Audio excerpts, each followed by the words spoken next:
Hi all, ഇന്ന് നമ്മൾ നോക്കുന്നത് സിൽക്ക് ത്രെഡ് യൂസ് ചെയ്തിട്ടുള്ള എൻഡ് ലോക്ക് എങ്ങനെ ചെയ്യാമെന്നാണ്. നമ്മൾ നോർമലി ചെയ്യുന്ന എൻഡ് ലോക്ക് പോലെ തന്നെയാണ്, പക്ഷേ ഇത് 2 ത്രെഡ് ഉണ്ട് എന്നുള്ളൊരു വ്യത്യാസം മാത്രമേ ഉള്ളൂ.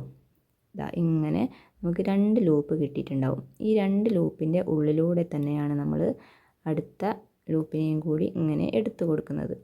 ഇങ്ങനെ എടുത്തു കൊടുക്കുമ്പോൾ നമ്മൾ ആദ്യത്തെ 2 ലൂപ്പുകളും ഇങ്ങനെ ചെറുതായി പോകുന്നത് കാണാം. എന്നിട്ട് നമ്മളിങ്ങനെ ജസ്റ്റ് ഇങ്ങനെ വലിച്ചു കൊടുക്കുമ്പോൾ ആദ്യത്തെ ലൂപ്പുകൾ ഇങ്ങനെ ചെറുതായിട്ട് കാണുന്നുണ്ടല്ലോ. അപ്പോൾ ആ ചെറുതായിട്ട് കാണുന്ന 2 ലൂപ്പിനെ നമ്മൾ എന്ത് ചെയ്യുക, ഇതിൻ്റെ ഉള്ളിലൂടെ തന്നെ പോയിട്ട് ജസ്റ്റ് ഒന്നിങ്ങനെ പിടിച്ച് വെക്കുക. എന്നിട്ട് നമ്മൾ എന്താ ചെയ്യുക, ഈ വലിയ ലൂപ്പിനെ നന്നായിട്ടൊന്ന് വലിച്ച് ടൈറ്റൻ ചെയ്യുക.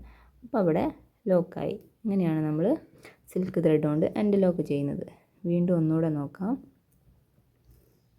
ഇങ്ങനെ നമ്മൾ ലൂപ്പിനെ വലിച്ചെടുക്കുക.